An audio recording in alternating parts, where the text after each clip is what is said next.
This podcast is brought to you by Mapper Forward's new Patreon community, the Global Coffee Think Tank. Check the show notes or head to patreon.com/mapperforward to find out how you can become a member today. Welcome back to the Daily Coffee Pro by Mapper Forward, friends. We have Dan Yee with us, and we are going to talk about probably the most divisive topic in the specialty coffee world at the moment. And Dan, thanks for being here, first of all. My pleasure. Thanks for daring to go where we're going to go today on this discussion, because I want to ask you a question. I feel like I should be way more scared than I am about talking about this, by the way.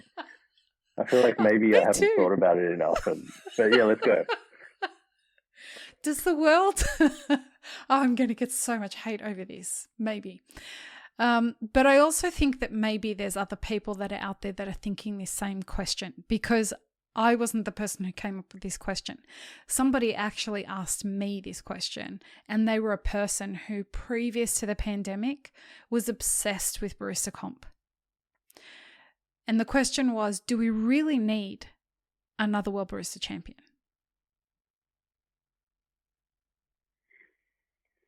Do we need another World Barista Champion? I think we'd need one. Straight off. Have we? I don't think we've ever needed one. I don't think we've ever needed one. I think they've been. I'm going to start. I'll go back. I think competitions for baristas have been a great platform historically for bringing a lot of innovation, technique, whether that be in technique, machinery, technology, service, hospitality as well. I feel like a lot of positives have come as a result of barista competitions taking place. And I don't mean just the community aspect, but I mean of the wider coffee community. But I mean of the flow down, the trickle down effect into cafes. I think it's had a lot of positive things.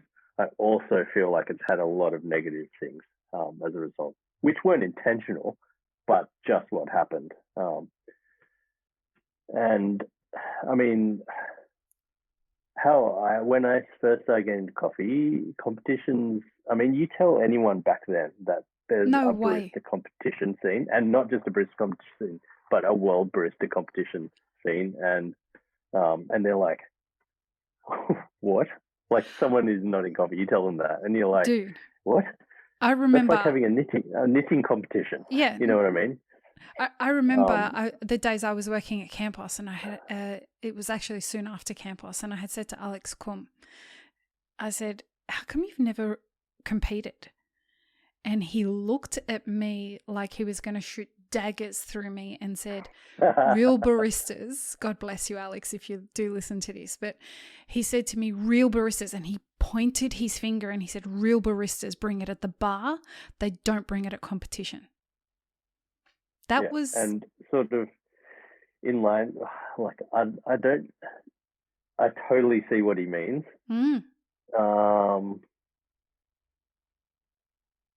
Especially from where he stood. He stood in one place, in one shop. For 12 years or something. He never moved except to go forever. home. He wore a hole in the ground where he did, and cranked out coffees at, which was one of the most busy coffee bars in Sydney back in the day, ever. And I totally get that. And from his point of view, that totally makes sense. I think there are special, like with anything, there's competitors. They're a special breed, I think. As in, it's just another wing of what coffee is. And like, I started judging in, I was 8 maybe. Because you were traveling to judge, right? Well, so before that, when I started judging in barista competitions before I even worked professionally in coffee. Now, let's just say that again, because this goes to the core of what one of my problems is with barista competition. The fact that people can judge and compete before they're actually a barista, before they've actually worked in the industry. There's an obvious disconnect there that I feel that people aren't acknowledging. Yeah. Well, it's funny because I guess I have to acknowledge the fact that there is a difference between competition barista and an Alex Coombe flogging out. There's only ever going to be one Alex Coombe, right? Right, yeah, 100%. And that's not to say that one couldn't do the other thing, but their general leaning is to maybe one or the other. Not every Alex Coombe cranks out hundreds of kilos a week, wants to compete, and not every competitor wants to do. I don't want to make hundreds of kilos of coffee every week anymore. My body can't handle it, and I also don't necessarily want to get up in front of people and pretend I know heaps about something that I told the farmer to do, and that's what you're going to taste. Right. I don't enjoy. That said, I judged for about 7 years, and I enjoyed it at the time. I actually really enjoyed it. I enjoyed tasting coffees from people that were trying new stuff. I enjoyed tasting. I definitely, I 100% did not enjoy loads of coffees from people who had never competed or didn't read the rules in regional competitions in New South Wales or whatever. But the fact that they were passionate about it, that was cool. And the community that surrounded that as well, that was cool. I met most of my coffee friends from the competitions that I've seen, I reckon. Going to SCAAs, going to WBCs, the one in London, 2010, I think it was. Just meeting people from around the world who loved coffee. And the scene, I feel like the competition scene back then was maybe, it just seemed like it was the platform where everyone would hang out. So everyone, I feel, everyone used to hang out on Twitter around the world, especially. I feel like back then there was maybe 100 people, maybe more than that, worldwide, that were talking and innovating and theorizing and trying new things, trying to communicate specialty coffee, trying to give transparency to farmers and where the coffee is coming from and the quality of it. Back then, it was pretty small. I just happened to get into coffee at that time, and I didn't have the expertise that they had. And so I was learning so much in that time, and meeting up with them in person at a WBC event or an SCAA event or a competition seemed to be the place where that, for me anyway, where they spawned from, because I was judging and then, and so for me at that time was great. And I competed in a few things over the years as well. And, my mum, I think, still has the certificates and the trophies somewhere in the back of a cupboard. But but probably around 7, maybe just before Artificer. Oh no, maybe the first year of Artificer. Both Shoji and I think we competed in I think the last competition that we competed in together at the Brewers Cup. It was the Australian finals. And it was sort of the last time we competed, both of us. Not because it wasn't it wasn't really a priority for us. And it wasn't a promotional thing for our brand or anything like that. I think I didn't even use that coffee from memory. I used someone else's because I liked it better than ours. Actually, it was It was an SL varietal, so Kenyan varietal from El Salvador that Mecca had roasted. It was delicious. And I did that because I didn't want to use geishas like everyone else was using. So anyway, which led me to then, like, the results of that just sort of exposed to me the flaws in the Barista competition becoming more a spectacle rather than a quality coffee focused thing. It was more about the performance and your table layout and I don't know. It was all the things I didn't really love about, like, now being in cafe world, all the hypey stuff. Like, if you couldn't rock up with something that had been done before because that wasn't going to. It's an elitist endeavor, right? Like you're trying to outdo everybody else, and totally. And that's the nature of competitions, right? Exactly. And so it kind of, coffee's for me, even the way judging. So when I first wanted to become a judge, I hadn't worked in coffee, but I'd done lots of home barista stuff and I'd nerded out and geeked out about it. I could make coffee.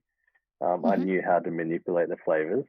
I just hadn't worked in a cafe where I was flogging loads of coffee, but I could make a coffee well. But to become a judge, I had to do a sensory test, as well as a technical test. So I'd know all the technical stuff that would have to be judged, and then also do a sensory test. So there'd be a whole lot of coffees with added acidity, salt, and sweet, I think it was, and had to not just pick out what was in each one, but the levels they were at. Like, it was super hard. Yeah. I think out of maybe 10 coffees, I maybe got half of it. I think I got over half, maybe. But some of them were straight guesses. Maybe I just didn't back myself. I don't really know. I ended up doing well enough to be allowed to judge that year. And funnily enough, was the first year. It was at Michelle's Patisserie. I don't know what year, maybe 08, 09, 08. It was the first year that Matt Perger competed. He was like 17. He wasn't old enough to come with us to the pub afterwards, I remember. Sasha, it was his first year, I think, competing. And what was really interesting I noticed back then was his coffees tasted nice, but one thing back then that seemed to be actually probably the next few years. So I think I judged him over the next few years. And he always came super prepared and really passionate, lovely. But I think one thing that may have held him back then was the language, the use of language, and because not swearing, for anyone who doesn't know, his English is Sasha's second language. And obviously he's not going to be able to convey things and use like fancy terms and blur that we all use. And so I remember mentioning to someone, I'm like, man, if he could get past the language Australian setting into world setting where there's many languages, I swear he'd do super well. Yeah, he'd crush it, and rest is history. I think I even mentioned it to Perger back then. I was like, oh, this guy's going to go far. But I remember he did the fatal mistake of putting liquids, like he had 2 espresso cups, putting them on top of the machine, which is a straight like technical no-no back then. It was like, he's never done it ever again, I don't think. Right, but my big issue is, like, we've got so many fucking problems to solve in this industry. Yeah. Oh yeah, big time. And the competition thing. So I guess like backstory and then the flow-on effect of that was the over complication of serving and receiving an espresso in a coffee bar. So all of a sudden, the flow down effect, like many positives, flowed down to into coffee bars as far as service, quality of coffee, quality of the greens for roasting, quality of the machinery, quality of the hospitality and the service, and the space. So there was lots of positives, but one of the negatives I feel like is that random neighborhood cafes started serving espressos to people and ramming the information down customers' throats as if they were in a barista competition. I don't need a chopping board for my espresso with like espresso made, a cup made from some artisan somewhere, and this is the makeup of the clay, with a little card saying this is the makeup of the clay. Some sparkling water at a certain pH level, a palate cleanser, some ground coffee, some green coffee, and a little thing to sniff, a fruit to sniff, because that's probably going to be what you're going to be tasting, and then a card with all the information of the coffee, where it was produced, what varietal, the altitude, the dog's name of the farmer who grew it, and the tree that it was being shaded by, just to enjoy my morning espresso, right? And I would see people who are running for trains in their business suits with their briefcase being served this. They don't care. They just want their coffee in the morning. And it was like, no, you need to know all this information. And it's just like when you go to a wine bar and you order a glass of wine, they go red or white, dry or sweet, right? That's probably the max, like generally. And you'll be like, white and dry. And they're like, oh, I've got a great blah, blah, blah. It'll be great. They give it, oh yeah, it's white and it's dry and it's really tasty. Actually, that's super nice. Can I see the bottle? Where's it from? What's the right? Yeah, and then you can get all the information. He'll give it to you, but he doesn't give you a wine glass with 2 different waters. Some of the grapes before they were smashed, some of the like macerated form, some of the anyway. It just got too much, and I feel like there was too much. This elitism that came with it, along with, well, I'm the barista or coffee bar owner, and I know all this information, and you should know it too, and you should trust that I know all this, because it's important. Yes, the information is important. We're trying to give transparency and connectivity to a farmer. Great. But not every single person needs to know that, nor do they want to, and maybe they actually already know stuff already. Anyway, there was a whole elitism thing that was starting to evolve with baristas, which was ugly. I hated it anyway. So that's why we sort of left the competition scene back then, and just connect with the coffee people we still respected around the world. Like you can still do that, not by not going to a competition. That's why I stopped going to. One of the only reasons why we went down to Melbourne for that competition was to see some friends who were coming from overseas. Right. I actually didn't really care that much about the competition, to be right. honest. It was just an excuse. It was actually more about the people in the coffee industry rather than. I don't care. I don't need to be sold a whole lot of different versions of syrups and different takeaway cup companies. I don't care about all that. I can find that out myself. I don't need to go to an exhibition to know all that. Right. But this elitism that came from baristas was pretty ugly, and so we still get loads of coffee nerds, geeks coming to our shop because we only have coffee. The expectation is that they're going to get that kind of service.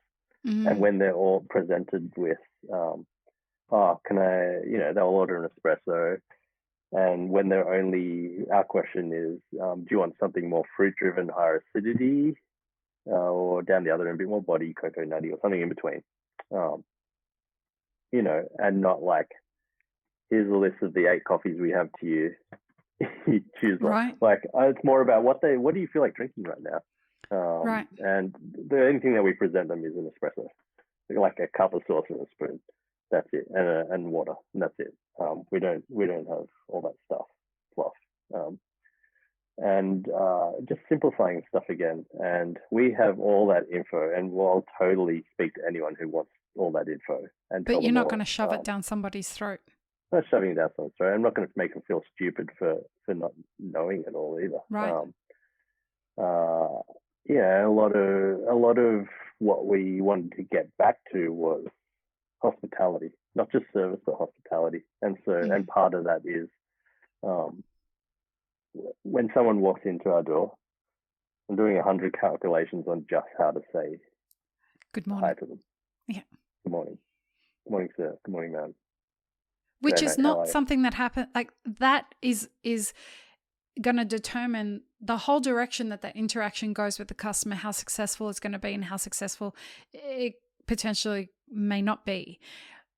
Yeah. My issue with Barista Competition is that they're the real problems we need to start teaching staff. That's the kind of focus we should be having in our industry, as opposed to how do we get them on a track to an elitist endeavor, which means that we're going to pump them filled with more ego and we're going to create more problems for our industry in the long term. There you go. I said it. Yeah, I mean, I don't know. I don't know that. I can't foresee all the things that would happen. I can straight up say that we don't need another Barista champion. Do I think Barista competitions are bad? Not necessarily. I think some good stuff comes from them. Great things that come from them. But I think that here's the thing: the World AeroPress competition. Why has that been so successful, right, in its own little thing, compared to the World Barista scene? It's because it's relaxed. You make coffee with something accessible to everyone. It's blind as far as how they're making it and how it's judged. It's a party. It's just in a bowl. That's why it's successful. It's a party. It's fun. And it's not people serious. Around. It's not serious, and the coffee is like, that one. You're just pointing. There's no score sheets, and it's so relaxed. And it's like, you know what? That's actually how we do it that's how we choose coffees. Right. That's how we choose coffees. We're like, that one. That's delicious. We like that. Here you go. Here's a trophy. Right. I think it was more about flavor. As far as the competition part, it was more just about flavor. Mm-hmm. Rather than the smoke and mirror around it. Right. I feel like that's, things like the AeroPress competition, I wish was more like the Barista. So the Brewers competition. Originally, I remember being passed the draft rules for that competition set up to give feedback. And the initial round was everyone gets the same coffee, judges are facing back to, and whoever makes coffee, they bring it to the judges and they walk away.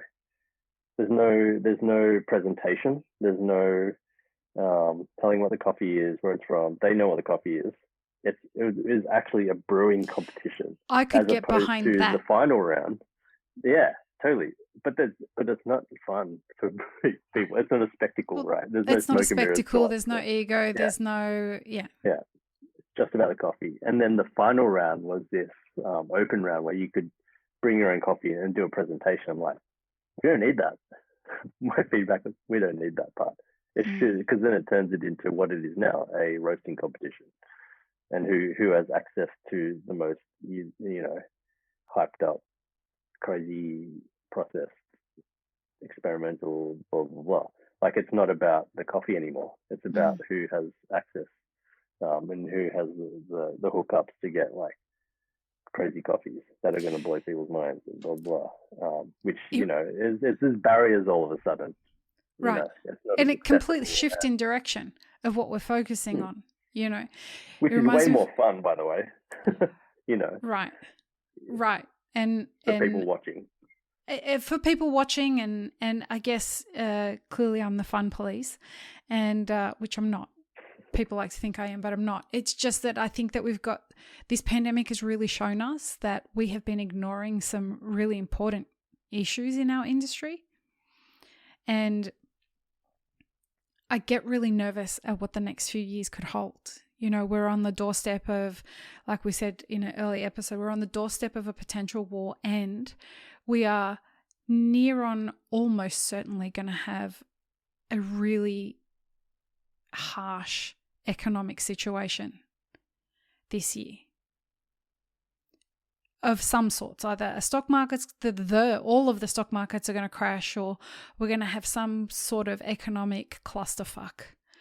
And I'm concerned that if our industry is worrying about expos and barista comps, that we're going to miss the mark again about preparing the businesses that are right on the edge of having survived a couple of years of a pandemic and in the middle of a labor shortage and massive logistical issues that don't look like they're going to get solved anytime soon. How is all that going to be influenced by a war? Massively. How is the energy situation going to be influenced by Russia invading Ukraine? Massively, given that Russia takes care of 60% of the energy source of the whole of Europe. Ukraine does 20% of it. Like there is so many things we need to be focusing on as an industry and preparing for in any event. Yeah. That I'm not saying that barista comps aren't fun, and I'm not saying that they're not a really great way for people to come together as a community. But not everybody can afford to attend them. And not everybody has the luxury of being able to compete in them. They're so expensive. They're so expensive. And like, it's not just the competitors that are at the elitist kind of approach to it. Also, even just attending. A lot of baristas in Australia can't afford to fly to the US to attend. You know what I'm saying? Like, that is also quite elitist. So we've got a long way to go for an industry that cocks on about being all about equality and community and all of this shit, but yet reveres barista comps as in such high standing. It's like, guys, we've got to have some consistency about the way that we're approaching it. But again, clearly I'm the fun police and I'm an asshole. no, but there is definitely, I guess like going through the changes that we've been forced to make through COVID and restrictions and whatnot. Like a lot of it was reactive, but a lot of it was trying to forecast what we might have to do and having some fallbacks and reserves and alternative, narratives and. Yeah, and how to actually support each other through that rather than survival of the fittest and kill each other. Right. We've got one episode to go, and we'll be back in the next episode, everyone. Peace, love, and peanut butter. Have an amazing rest of your day. Thanks, friends. If you enjoyed this video, here's what you should check out next. Consider supporting Map It Forward on Patreon and be sure to subscribe and hit the notification bell before you leave.